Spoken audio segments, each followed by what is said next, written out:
시청자의 소중한 제보로 만드는 당신이 뉴스입니다. 순서입니다.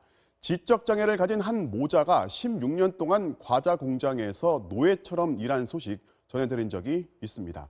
사업주가 형사처벌을 받긴 했는데 막상 이 장애인 모자는 밀린 월급은 물론이고 제대로 된 손해배상을 받지 못하고 있습니다. 무슨 사연인지 윤상문 기자가 취재했습니다. 지난 2016년 지적장애인 황모 씨와 아들 최모 씨는 충남 당진의 과자 공장에서 16년이나 노예처럼 일하다 구출됐습니다.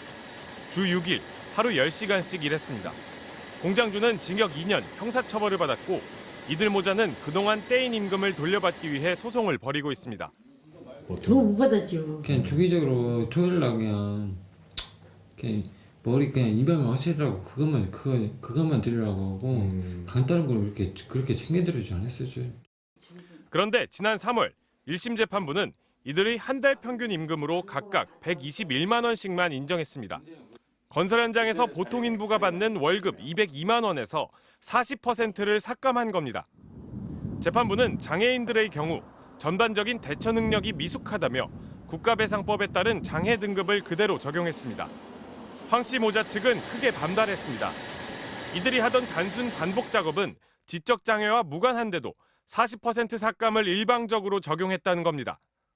일을 시켜도 일을 제대로 못하기 때문에 오히려 우리가 그냥 데리고 있었던 거다라고 하는 가해자들의 항변을 재판부가 그 손을 들어주는 꼴인 거죠.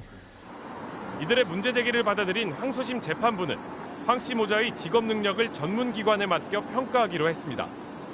그런데 또 벽에 부닥쳤습니다. 법원의 감정 요청을 받은 장애인 고용공단 측이 직업 능력 평가를 법적 분쟁에 쓰려는 걸 심각하게 우려한다며 거부했기 때문입니다. 장애인 능력 평가를 자칫 기업에서 악용할 수도 있다는 겁니다. 황 씨 측은 장애인의 고용 환경 개선을 돕는다는 공단이 부당한 차별을 시정하려는 데엔 관심이 없다고 비판합니다.